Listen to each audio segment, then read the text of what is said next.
I was one of the 13 creative programmers that had been appointed around the UK in each English region and the nations of the UK to deliver local programs wherever we were based. I started my role in January 2008 and worked for 5 years through to the very end of 2012. I was based in the Arts Council offices in Birmingham, the headquarters of the West Midlands region, and I managed a team of 3 people who helped me to deliver this programme. So, the West Midlands. The West Midlands is in the middle of England. It's the part highlighted in yellow. It's a region of about 5.5 million people. It borders Wales to the west, which is not a region of England, it's a nation in its own right, where I now work in Cardiff, the capital. The West Midlands is made up of a variety of counties. In the centre of it is a county called the West Midlands. Confusingly, in the middle of the region of the West Midlands, there is a county with the same name. And the West Midlands county is where the major city, Birmingham, is based.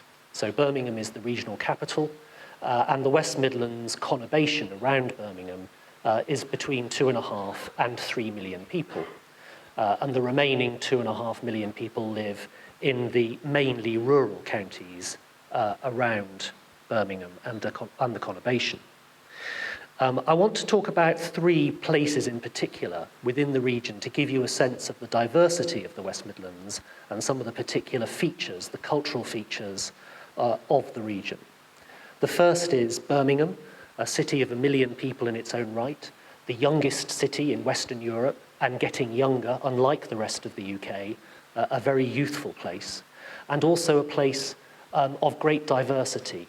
It's one of the cities that will become a majority non-white city in the next 10 years or so. It has a very large black and minority ethnic community coming from all over the world, but particularly from Southern Asia. The next place I want to highlight is Stratford-upon-Avon, a very different place to Birmingham, but of course famous around the world because it is the birthplace of Shakespeare and the home of the Royal Shakespeare Company, which played a very significant role in the Cultural Olympiad and London 2012 Festival, as you'd expect, and a very significant visitor attraction in its own right. And the third place I want to highlight is Ironbridge, the Ironbridge Gorge, a World Heritage Site, the birthplace of the Industrial Revolution, the home of the first major iron bridge built in the 18th century, and home to 10, no less than 10 major museums, celebrating the particular contribution that that part of the world has made to us, highlighting brilliant collections of industrial heritage and indeed contemporary technology and science. So that, I hope, gives you a sense of the diversity of the West Midlands and some of the real cultural opportunities that a region like the West Midlands gave to organising a Cultural Olympiad and the London 2012 Festival. On day 1, I knew that we had some partners who were likely to be contributing significantly to our programmes, and I had to create a programme that would encourage them to maximise their contribution and to work closely with them to understand their objectives. The Legacy Trust UK was a national charity which had been established before the Cultural Olympiad started to support community and cultural projects across the UK. They allocated fixed sums of money to each region and nation, in our case £2.1 million, which we had to create a business plan for and find match funding for, which we did from Arts Council England, who initially committed around £1.6 million. By the end of the programme, it had significantly increased on that amount. And we also, at that time, had a regional development agency, Advantage West Midlands. They no longer exist around England, but at that time they were interested in investing in projects that could significantly increase the economic viability and robustness of the English regions. And finally, we knew that at some point down the line, if not at first, there would be investment from LOCOG and its partners, and others have already talked about the kind of investment that they made through the project and over the 4 years of the Olympiad. In order to developed that kind of funding package, and in total we ended up with around £7 million to invest directly in cultural projects from those sources. Although, of course, the value of the projects was many, many times that because of the match funding that organisations brought to the table. In order to secure that funding, I needed to create a vision that the regional partners could share in and support. And as Fran has said, it was important to have a single vision. So this was about finding a West Midlands version of the national vision that was absolutely in line with that national vision, but had a distinctiveness that people like Advantage West Midlands, for instance, would only invest in if it had a West Midlands flavour. So we wanted to do three major things. We wanted the West Midlands to be better known for its world-class cultural and creative programme. I've already told you about some of the places in the West Midlands. Birmingham is the home to some outstanding cultural organisations, the City of Birmingham Symphony Orchestra, Birmingham Royal Ballet, the Icon Gallery, and many, many others. We wanted those organisations to achieve the kind of recognition that we thought that they deserved, and for us to be known as a region as a place of great innovation and a history of innovation. The West Midlands is thought of commonly as a place that used to be great. It's the place where modern manufacturing was effectively born in the 20th century and earlier. But what perhaps people don't know is the kind of innovation that's taking place now.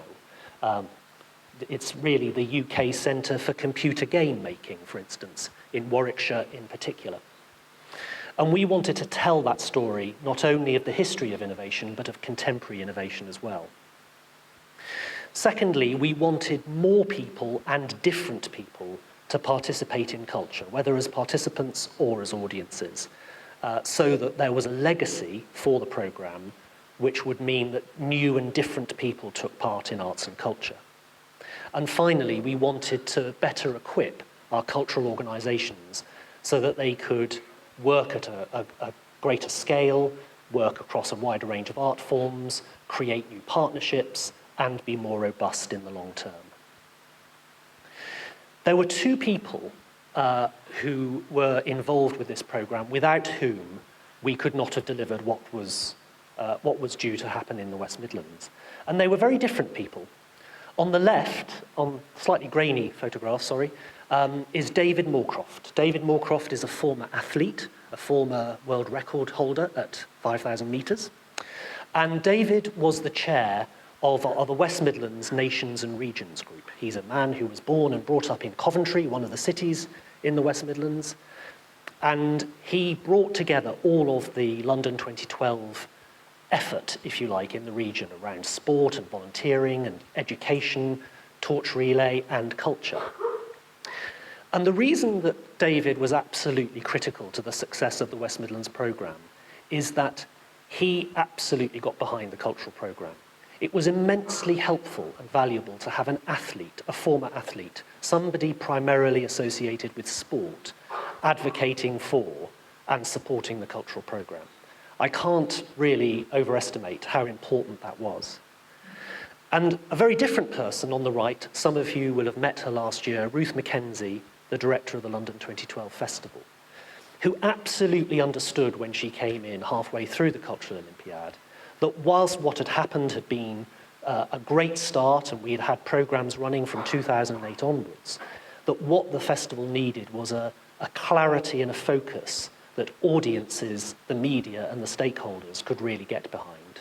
And she provided that focus in the final 2 years, which meant that we, for instance, in the West Midlands, could develop programmes which absolutely met her values and aspirations. And because of her determination and her vision, she was able to see through things that without her would not have happened, including some of the very biggest projects of the 4 years, and including those in the West Midlands. So what did we achieve?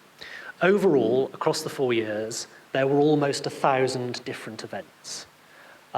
Those different events saw about 11,500 different workshops, performances, and so on. So that's not 986 different occasions, that's different productions or programmes that happened across the 4 years. Of those, 77 were world premieres. We commissioned new music by James Macmillan. We had around 30 new dance pieces because there was a particular focus on creating new dance work during the 4 years. And there were world premieres right across the art forms. The events, the just under 1,000 events, attracted audiences of around 2.9 million, just under 3 million. And that included those who were participants as well as audiences. In the West Midlands, a slightly higher proportion were younger than across the whole nation. About a third were under 25. Perhaps not surprising when you think about the youth of Birmingham in particular, but also other parts of the conurbation. Of those 2.9 million attendances, around 600,000 were classed as what we called visits. These are people who were travelling away from their normal place of living or work to attend something in another location.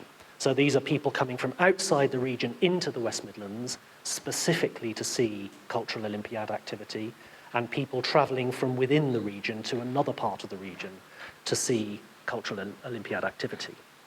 And in calculating the economic impact of the Cultural Olympiad programme in the West Midlands, we only look at the spend associated with those visitors, not all of the people who attended, because most of the visits were made by people in their own locality, and therefore that's not new money into that area. So we created a model based on a very respected economic impact model called Events Impacts, which measured the net economic impact of the Cultural Olympiad programme in the West Midlands as £33 million. I have to say, way in excess of what we had anticipated at the start of the programme. And around 130 long-term or permanent jobs were created. That's not just the jobs that were created to deliver the Cultural Olympiad, that's about long-term jobs which have continued beyond 2012. So I'm now going to talk briefly about some of the projects under some of those vision aims that I talked about at the start.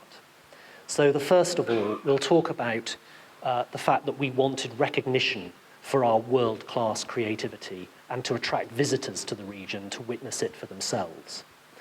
One of the major events that we hosted in 2012 itself, as part of the London 2012 Festival, was the first ever production of Stockhausen's Mittwoch aus Licht, produced by the Birmingham Opera Company and directed by Graham Vick.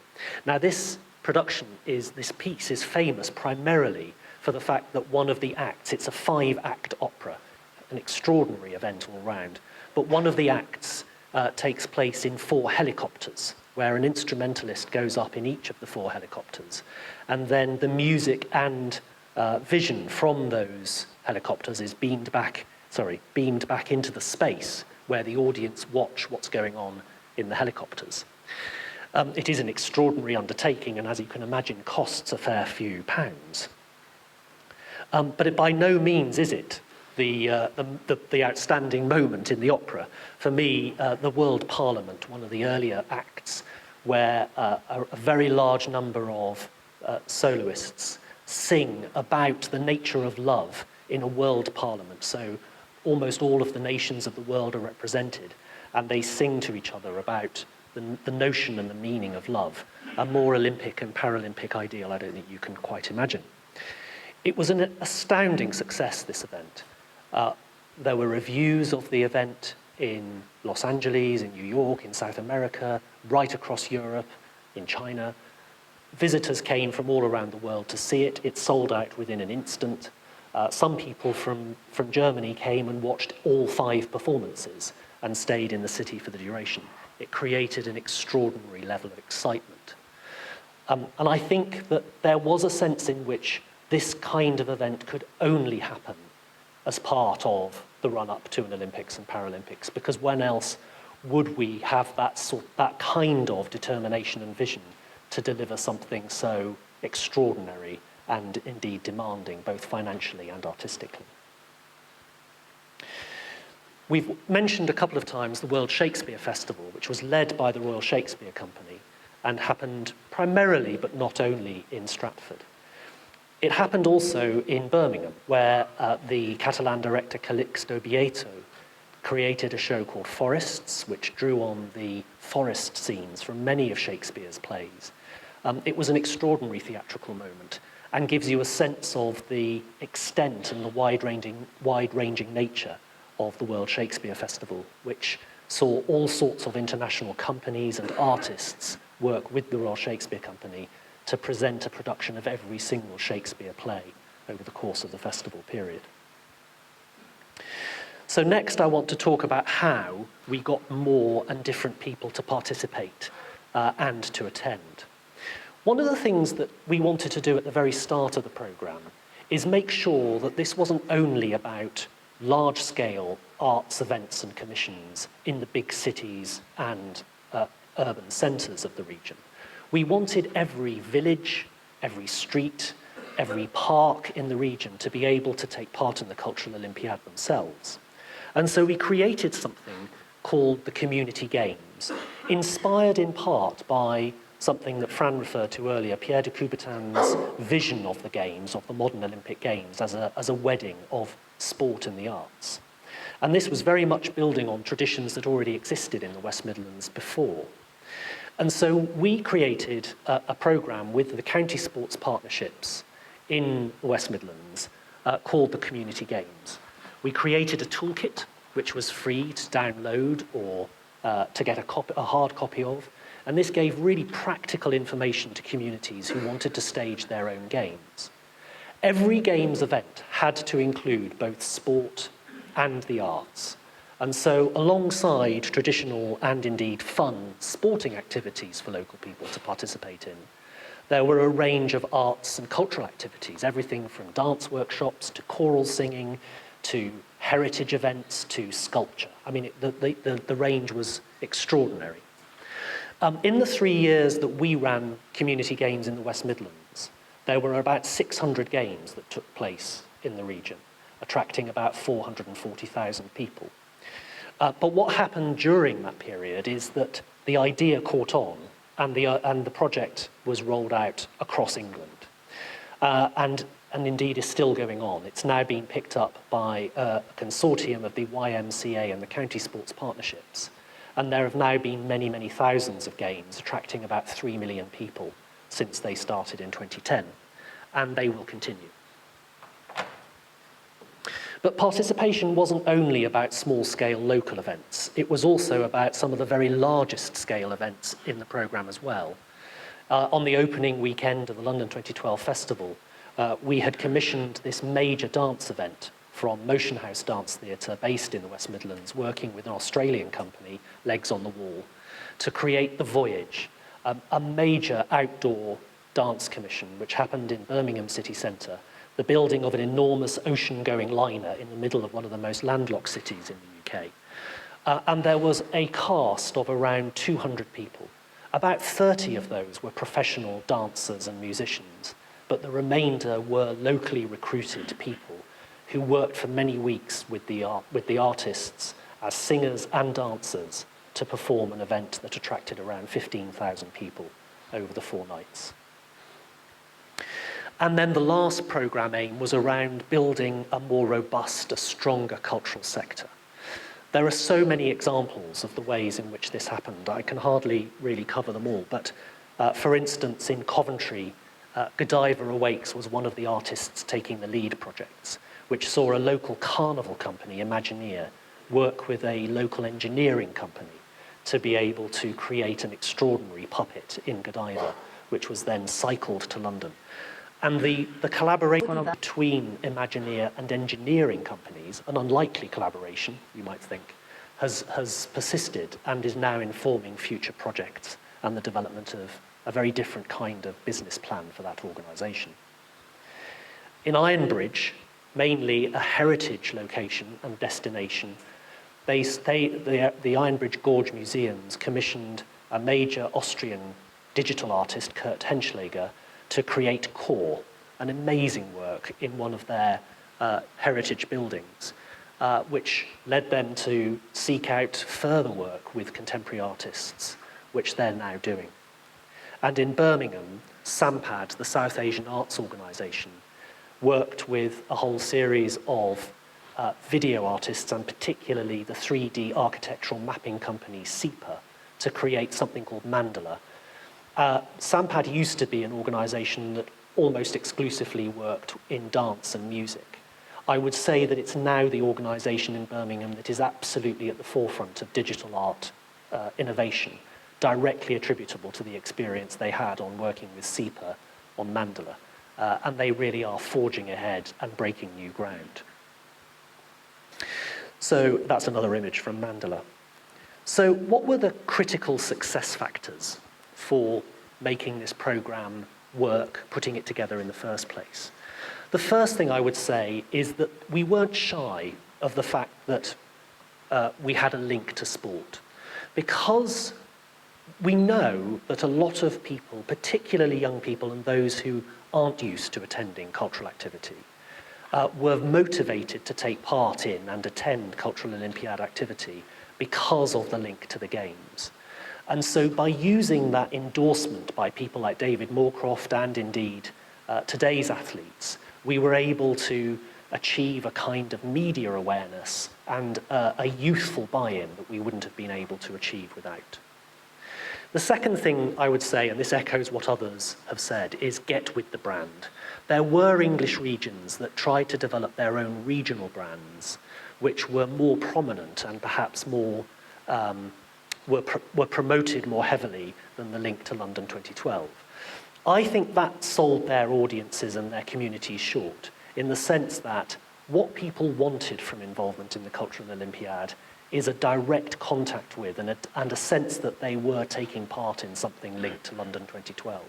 So whether that was a community games in a village in Shropshire, or whether it was a major international opera event in Birmingham, that gave them that sense that they were taking part in something connected directly to London 2012.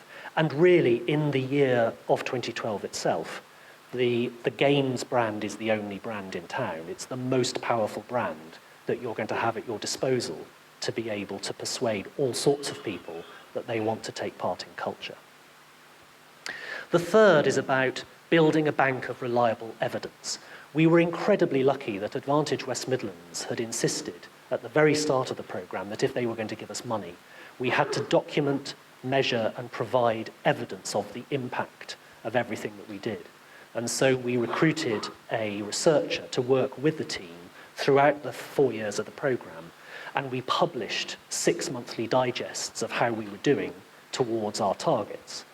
This was immensely helpful. It kept stakeholders on board, it persuaded them to contribute more money, but it also persuaded more and more cultural organisations that what we were doing was having an impact and they wanted to be on board with the programme as it developed.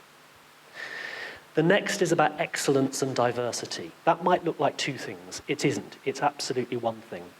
One of the things that Ruth Mackenzie brought to the programme was an understanding that, yes, absolutely, the programme had to be excellent, but it had to be drawn from the widest possible range of art forms, geographies, and communities.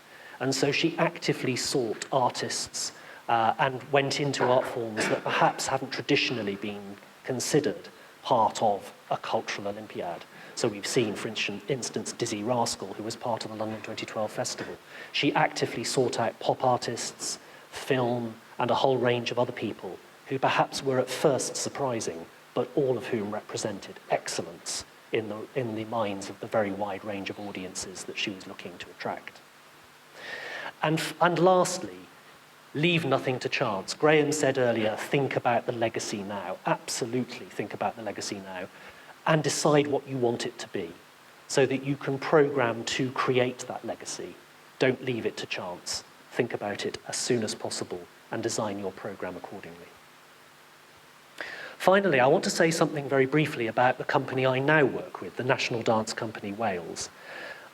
They took part in the Cultural Olympiad as well in a project called Dance GB.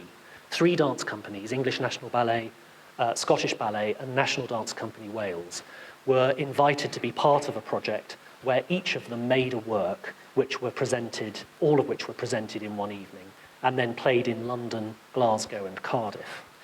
The piece that National Dance Company Wales created was from the choreographer Christopher Bruce, very well-established choreographer. He created a piece called Dream for the company, which reflected on the last time London had hosted the Games in 1948. It's had an extraordinary legacy for the company. It's been toured all over the UK, not just to those initial 3 venues, and has toured as well to France, Italy, China, and elsewhere. And it continues to be in our repertoire and continues to be one of the most popular pieces, especially when we tour overseas. And so very practical, simple legacies like that are as important as some of the more major strategic ones, perhaps, for companies such as the National Dance Company.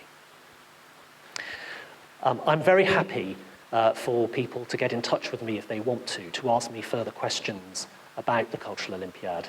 But there is quite a bit of information available for you to download. If you visit the Arts Council England website, you will find a very comprehensive research report which gives you far more detail than I can go into today and demonstrates how robust the evidence gathering was. But also, if you visit the visitbirmingham.com website, you'll be able to download this report that we created at the end of the programme, which gave you a sense of the range of projects, the kind of outcomes that we sought, and indeed the full list of organisations that took part. Thank you.